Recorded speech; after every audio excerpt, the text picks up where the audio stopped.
Aspirer à plus, la leçon numéro 11 de l'école du sabbat nous invite à aspirer à plus. Or, ces choses sont arrivées pour nous servir d'exemple, afin que nous n'ayons pas de mauvais désirs comme ils en ont eu. 1 Corinthiens 10, verset 6. De qui parle-t-on? De quoi parle-t-on? Et dans mon pays, on aurait dit, et nous quoi dedans? Nous allons le savoir avec nos deux invités, Moïse sans son bâton et Philippe, non pas l'apôtre, mais le disciple. Bienvenue à tous les deux. Merci, bonjour Fleur, bonjour Moïse. Bonjour. Bonjour Philippe. Alors, à quel plus doit-on aspirer, Moïse? Effectivement, quand on regarde le thème même de ce trimestre qui parle du repos en Christ, donc on voit que dans l'Ancien Testament, le peuple juif avait aspiré à un repos pendant qu'il était en esclavage. Donc nous aussi, nous devons aspirer à ce plus. Donc on a l'impression que c'était une copie et nous, on doit aspirer à l'original, au véritable. Donc on verra un peu plus tard quel est ce plus dont nous devons aspirer. Alors, qu'est-ce que Paul voulait communiquer à ses lecteurs de Corinthe lorsqu'il parlait d'exemple dans ce verset que j'ai lu? Et quel rapport avec ce plus auquel nous devons aspirer, Philippe? Alors, on fait toujours référence aux enfants d'Israël. Et on s'est rendu compte que Paul attire l'attention sur son auditoire par rapport je dirais, aux erreurs que les Israélites ont eu à commettre dans le passé. Et il fait comprendre à ceux qui l'écoutaient qu'il était bon de prendre ce qui était mieux dedans, ce qui était bon. Et ne pas s'arrêter seulement aux erreurs qu'ils ont commises, mais de se focaliser sur l'idéal. Est-ce que pour comprendre, est-ce qu'on peut avoir un exemple d'erreur pour voir un peu, quand on nous dit d'aspirer à plus par rapport à l'ombre des choses à venir, etc., est-ce qu'on peut avoir un exemple d'erreur, par exemple, Ok.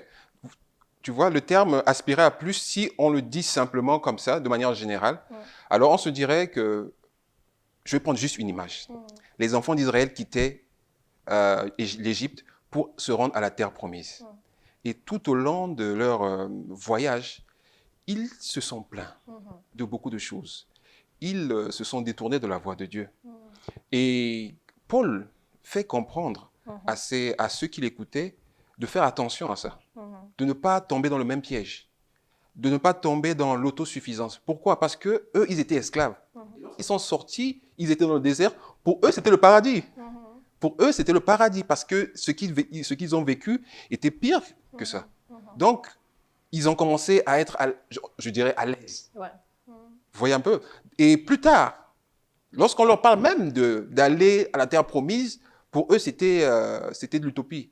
Ils ne comprenaient pas au départ. Mais au fur et à mesure que le temps passait, ils se sont plu dans le désert et petit à petit, ils se sont lâchés à commettre des erreurs en allant vers d'autres dieux, en se détournant de Dieu, et ainsi de suite. Et c'est pour ça que Paul voudrait ne pas que nous puissions faire les mêmes erreurs. Et surtout que quand Paul dit ces choses sont arrivées pour nous servir d'exemple, ça veut dire que après les erreurs qu'ils ont eu à commettre, il y a eu les retombées de ces erreurs-là, si je puis dire ça comme ça. Et quand on voit ces exemples, Moïse, on peut en tirer du bon et du mauvais. Paul nous met en garde contre le mauvais, c'est vrai. Tu nous donneras peut-être un exemple de ce que Dieu a pu faire après une erreur ou après cette répétition, parce que j'ai même envie de dire répétition d'erreur. Mais qu'en est-il du bon aussi? Quelles sont les vérités spirituelles que l'on peut tirer de ce qui s'est passé, des rituels, des sacrifices, par exemple, qu'on retrouve dans l'Ancien Testament? Mais quel est ce mauvais exemple, par exemple, qui a été réprimé, et ensuite, quel bon exemple on a dont on peut s'inspirer? Effectivement, pour compléter ce que Philippe vient de dire, on voit qu'ils ont abusé quand même de leur liberté. Ils étaient en esclavage, maintenant ils sont libres, donc ils ont abusé de cette liberté. Ils sont tombés dans l'idolâtrie, ils sont tombés dans l'immoralité, ils sont tombés dans la rébellion. Dieu les avait promis un paradis, un vrai repos. Mais ils sont tombés dans quoi? Cet abus de confiance, excès de confiance du moins. C'était dans l'excès de confiance. Ils pensaient qu'ils avaient acquis la liberté. Et maintenant, voilà, on peut faire ce qu'on veut. Or, ils devaient avoir Dieu comme guide. Et ils devaient s'appuyer sur lui Maintenant, effectivement, ce qu'on peut retenir de bon par rapport à ça, c'est que ils ont été libérés de l'esclavage. Ils étaient pendant des années dans l'esclavage. Et maintenant, ils sont libres. Et Dieu nous appelle aujourd'hui aussi à la liberté. Et je pense qu'on doit retenir cela. Dieu nous appelle à la liberté. Mais nous ne devons pas abuser de cette liberté. Nous devons toujours rester dans le cadre que Dieu a mis pour que son peuple puisse arriver à la terre promise, dans le véritable peuple. En faisant le parallèle avec ce que... Oui, je voulais ajouter quelque chose par rapport à ça. C'est que, en fait, le rituel qui se déroulait dans le désert, après cela, ils l'ont transporté à la terre promise. Alors, le rituel qui se passait était très important. En fait, un rituel nous permet de pouvoir garder à l'esprit une certaine habitude. Et je vais prendre d'abord un des côtés positifs des Israélites. Je voudrais lire un commentaire d'Ellen White dans Patriarche et Prophète, à la page 318. Voici ce qu'elle dit. Je cite, « On empêcha donc le peuple d'apporter de nouveaux dons. Si les murmures des Israélites et les châtiments qui les suivirent ont été enregistrés pour servir d'avertissement aux générations futures, leur dévouement, leur zèle, leur libéralité sont pour nous des exemples à imiter. Tous ceux qui apprécient et aiment les bienfaits du culte public feront preuve du même esprit de sacrifice lorsqu'il s'agira de préparer un lieu où Dieu puisse manifester sa présence. Ils voudront lui offrir ce qu'ils ont de meilleur. La maison de Dieu ne doit jamais avoir de dette. Ce serait un opprobre pour elle. Aussi, les fonds nécessaires à son érection doivent-ils affluer au point qu'on puisse dire, comme lors de la construction du tabernacle, ne préparez plus d'offrandes. Fin de citation. Les enfants d'Israël étaient très généreux.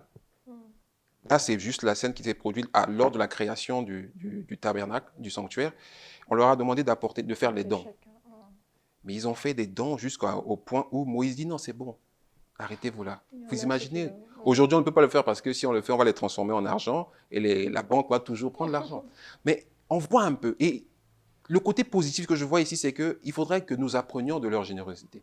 Et aujourd'hui, les Israéliens ont gardé cela. On va sûrement dire qu'à cause de ça, ils sont entre guillemets bénis. Mais ils ont gardé cela. C'est une culture, c'est devenu une culture pour eux. Vous voyez un peu? Et ce qui fait que il est important pour nous qui croyons qu'il faut être généreux, surtout dans le domaine spirituel. Généreux pour pouvoir soutenir l'œuvre de Dieu. Et pour la dernière partie, ce que je vais dire, c'est que on voit que tout ce qui a été fait, tu l'as souligné, c'est un modèle. L'original n'est pas encore arrivé. Et lorsque l'original est venu, par rapport au sacrifice, le fait qu'on tuait l'agneau, ainsi de suite, le vrai agneau est venu, qui est Jésus-Christ. Ces sacrifices ont cessé.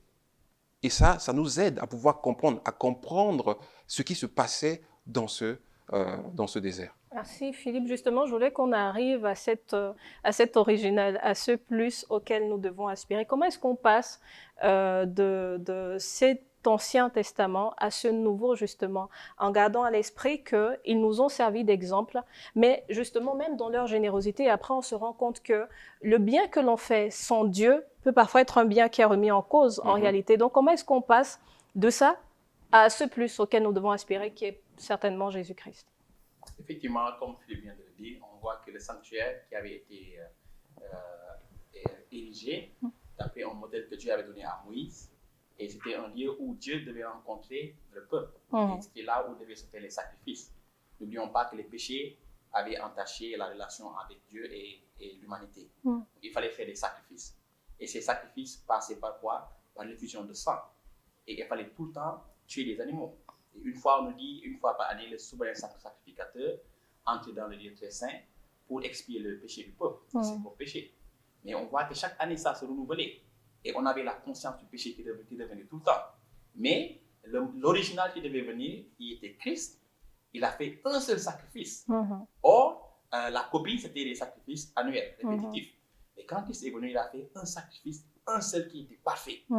Et c'est grâce à ce sacrifice qu'aujourd'hui, cette relation a été rétablie entre Dieu et l'humanité. Il dit qu'à travers ce sacrifice, maintenant, on peut s'approcher de Dieu, puisque dans l'ancien système, la copie, personne ne pouvait s'approcher du lieu très saint. Il n'y avait que le souverain sacrificateur. Malgré que le sanctuaire était là, mais le peuple ne pouvait même pas entrer dans le lieu saint. Il restait seulement dans le parvis. Mais grâce au sacrifice, à l'original, Jésus ouvre la porte maintenant du lieu très saint. Il nous demande maintenant, grâce à ce sacrifice, si nous l'acceptons par la foi, nous pouvons maintenant nous approcher de Dieu avec assurance.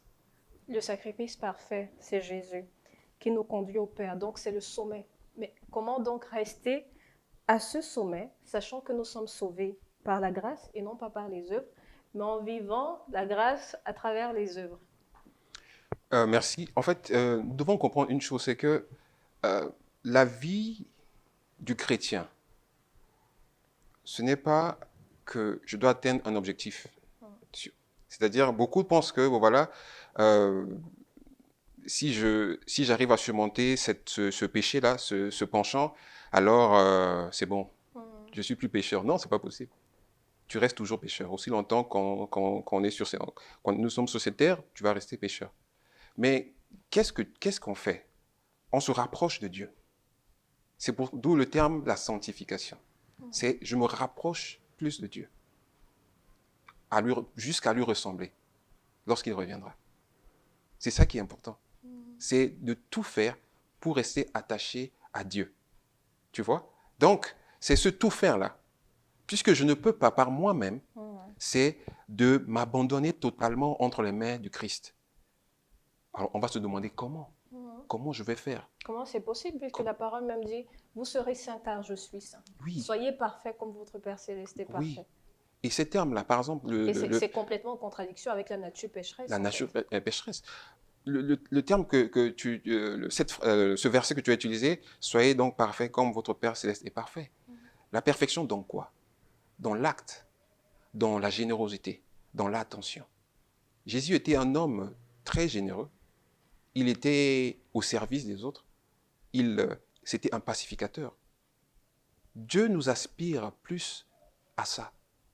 C'est vrai que naturellement, je ne dois pas planifier mes erreurs, planifier mes fautes en fait. Je planifie pécher. Vous imaginez un peu?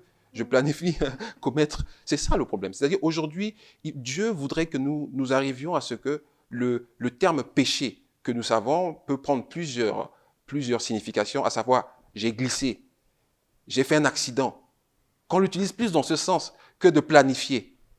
Tu vois? C'est-à-dire que je peux me mettre en colère et je t'ai blessé, excuse-moi. Mais je ne planifie pas me mettre en colère pour tout ce que tu vas dire. Là, c'est différent. Et quand je fais ça, je demande à Dieu, Seigneur, pardonne-moi. Et je ne veux plus être ainsi. Et je demande à Dieu de m'aider à pouvoir sortir de cette situation. C'est ça, reconnaître son état. Comme Paul a dit, si je vis, ce n'est plus moi qui vis, mais c'est Christ qui vit en moi. Mais c'est Christ là qui produit encore en moi le vouloir et le faire selon son plaisir. Donc, c'est de rester attaché à Jésus. Justement, parce que la parole dit le juste tombe 7 fois et se relève. Ça veut dire qu'effectivement, on peut tomber, il peut arriver sans qu'on le veuille, sans qu'on le planifie, pour qu'on ne soit pas découragé. Je pense d'ailleurs que c'est ça, parce que celui qui est dans cette perspective de ressembler à Dieu, ou même, moi j'ai souvent envie de dire, non pas que je diminue, mais qu'il croisse, mais que je m'éteigne carrément et qu'il vive à travers moi. Mais même comme ça, il peut arriver, et Dieu nous dit quand même, ne te décourage pas, continue d'avancer. Mais quand je pose la question, par exemple, Moïse, je la pose parce que généralement, on a aussi affaire parfois à des raisonnements du genre, je suis sauvé, la grâce me sauve, sauvé une fois, sauvé pour toujours. Et donc, je n'ai plus rien à faire. On m'a dit que Jésus est mort sur la croix pour mes péchés et ça fait de moi quelqu'un de sauvé. Mais est-ce que notre vie ne doit pas justement témoigner de ce que l'on a reçu une grâce particulière et qu'on est conscient de cette grâce? Autrement, j'aurais pu poser la question, est-ce qu'il y a un amour qu'on peut vivre sans acte d'amour? Est-ce qu'on ne témoigne pas à Dieu aussi notre amour à travers les actes, à travers la manière dont on vit cette grâce-là? Effectivement, comme Philippe l'a dit, on ne peut pas méditer le péché. Il ne faut pas je dis que bon, je vais faire le péché, je prévois de faire le péché. Non, un enfant de Dieu ne peut plus vivre sous le péché. Mais qu'est-ce que Romain nous dit? dans le livre de Romains 6, verset 1, « Que dirons-nous donc? Demeurions-nous dans le péché afin que la grâce abonde ?» Parce que c'est ça la grâce que Dieu nous a donnée. Loin de là, nous qui sommes morts au péché, comment vivions-nous encore dans le péché? Donc Dieu nous appelle à porter du fruit. Exactement. Il dit que si vous demeurez en moi, vous allez porter du fruit. Exactement. Donc en fait, l'excellence, en fait, l'original qui est Christ, on doit toujours demeurer en Christ. Parce que comme c'est lui qui vit en nous, effectivement, c'est lui maintenant qui est un agneau sans péché, sans défaut. C'est lui maintenant qui va vivre pour nous. Mais malheureusement, on est toujours dans ce corps de péché. Et tant qu'on est sur terre, nous allons pécher. On ne peut pas dire que je ne pécherai plus. On va pécher. Parce que c'est ce corps qu'on a hérité, qui doit, un jour, va mourir. Et nous allons hériter de ce corps glorieux. Mais nous devons quand même porter du fruit. Maintenant, les œuvres que je pose, les œuvres que je fais, ce n'est pas parce que je les fais pour être sauvé. Exactement. C'est ça. Mais ça découle maintenant. C'est parce que je suis sauvé. C'est ça, parce que je suis sauvé, je dois porter du fruit. On dit qu'un bon arbre, comment on reconnaît un bon arbre? C'est à travers ses fruits. Je ne peux pas dire que je suis un enfant de Dieu. Dieu a des lumières.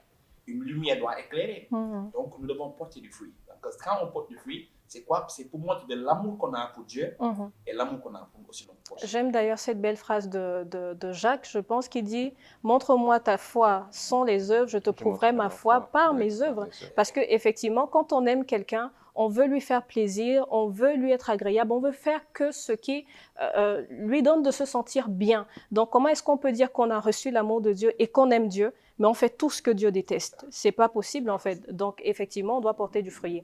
Et quand on parle d'obéissance et de désobéissance, il y a ce titre dans la leçon, n'endurcissez pas vos cœurs. L'endurcissement, c'est un mot que l'on a souvent pour les non-croyants. Mais n'est-il pas possible que l'on soit chrétien, ayant accepté Jésus, vivant depuis longtemps avec le Seigneur, comme parfois on entend, je célèbre mes 10 ans de baptême, mes 20 ans, ayant donc accepté Jésus, mais qu'à un moment donné, l'on s'expose soi-même à cet endurcissement du cœur. Est-ce que l'endurcissement du cœur est seulement pour les non-croyants? Mais un chrétien, est-ce qu'à un moment donné, en fonction de ce qu'il choisit de faire ou pas, en fonction de ce qu'il prend pour principe ou pas dans la parole, en fonction de ce qu'il retire ou en fonction de sa relation personnelle avec Dieu, ne peut pas à un certain moment donné endurcir son cœur sans même s'en rendre compte? Je veux toujours revenir aux Israélites. Ce texte a été, cette phrase-là, ou bien ce mot a été utilisé plus pour les Israélites. Hébreu nous parle de ça. Mais on dit que la Bible dit que les Israélites avaient endurci leur cœur. Mais comment? À travers quoi? À travers leur désobéissance? Parce qu'ils étaient, si aujourd'hui on mettait les Israélites, on les aurait comparés aux chrétiens. Israélites, ils étaient sous l'égide de Dieu. Mais malgré tout ça, ils se sont détournés de la voie de Dieu. Comment on se serait posé la question, mais comment ils ont fait? Comment, alors qu'ils ont marché avec Dieu? Dieu était à leur côté, les guidait partout où ils allaient. Mais ils se sont déroutés. Un exemple pour nous. Faire attention. Les murmures, l'idolâtrie, l'impudicité. Toutes ces choses aujourd'hui sont déguisées. On ne se rend pas compte. On peut aimer son travail plus que Dieu. On peut aimer sa famille plus que Dieu. On peut aimer une activité, sa voiture, son téléphone. On passe plus de temps devant le téléphone que Dieu, au lieu de passer du temps avec Dieu. Toutes ces choses-là peuvent nous pousser à nous éloigner de Dieu. Et la Bible nous rappelle cela. Faites attention. Ces choses que vous utilisez, ou bien votre engouement pour certaines choses, au lieu de servir Dieu, peut vous pousser à vous éloigner totalement de Dieu. Et nous devons garder cela à l'esprit. Et même le service, peut-être, peut nous éloigner de Dieu. Parfois, on se retrouve en train de servir Dieu sans avoir du temps pour lui en soi. Est-ce que ce n'est donc pas, en fait, ça même le problème? C'est que quand Christ nous sauve, à un moment donné, on se détache de lui pour embrasser d'autres choses au lieu de rester attaché à lui et garder les regards fixés sur lui. Effectivement, oui, on doit avoir les yeux fixés sur Christ. Et surtout que, comme Philippe vient de le dire, le peuple israélite a marché avec Dieu. Ils ont vu comment Dieu a ouvert la mer. Ils ont vu les prodiges que Dieu a fait. Et pendant le marche dans le désert, on dit que Dieu a marché avec eux. Et cette confiance qu'ils avaient en Dieu, ils l'ont remis en question. parce qu'ils se sont révoltés. C'est ça, ils sont endurcis le cœur lors de la révolte. Et quand on lit Hébreux 3, verset 12, il nous dit, prenez garde, frères, que quelques-uns de vous n'aient un cœur mauvais et incrédule au point de se détourner du Dieu vivant. Mais exhortez-vous les uns les autres, chaque jour aussi longtemps qu'on peut dire, aujourd'hui, afin qu'aucun de vous ne s'endurcisse par la séduction du péché. Ça, le péché nous séduit. Le péché est là toujours pour nous séduire. Mais c'est nous qui devons avoir les yeux fixés vers Dieu. Dieu nous a promis le repos. Et c'est le peuple d'Israël, Dieu les avait promis un repos, il les avait promis une terre. Et ils ont douté parce qu'ils avaient vu un peuple qui était grand, ils pensaient que ce peuple était plus puissant. Est-ce qu'il y a quelqu'un de plus puissant que Dieu? Il n'y en a pas. Donc nous devons avoir confiance en Dieu. Nous ne devons pas nous rebeller contre Dieu comme le peuple d'Israël a fait. Donc nous devons nous laisser guider par Dieu et ne pas endurcir notre cœur et par la séduction du péché.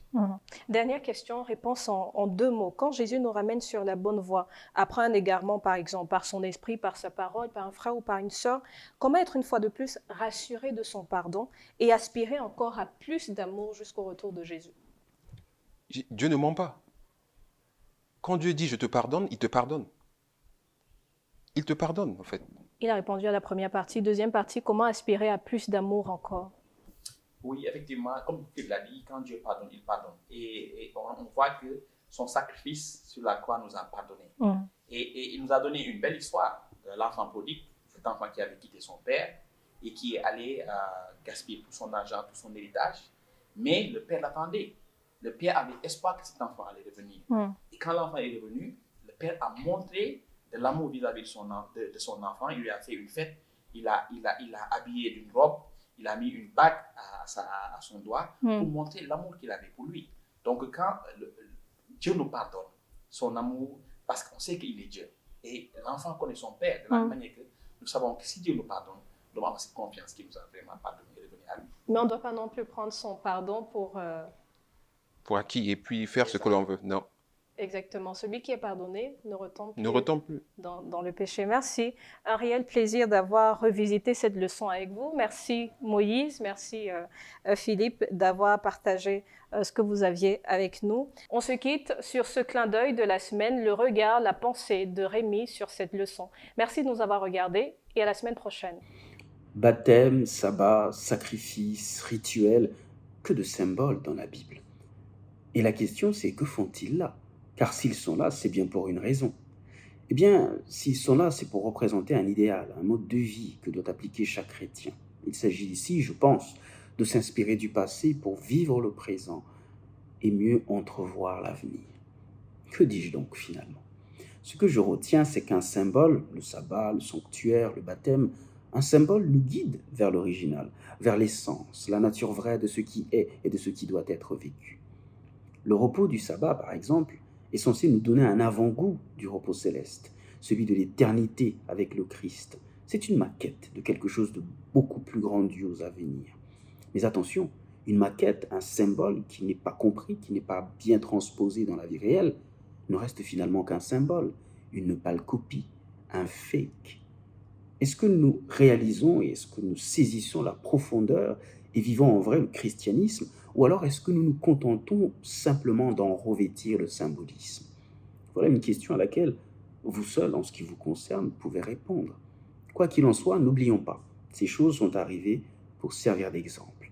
Elles ont été écrites pour notre instruction, à nous qui sommes parvenus à la fin des siècles. Et donc, il serait insensé de nous contenter de symboles. Aspirons à plus. Vivons ce qu'ils représentent.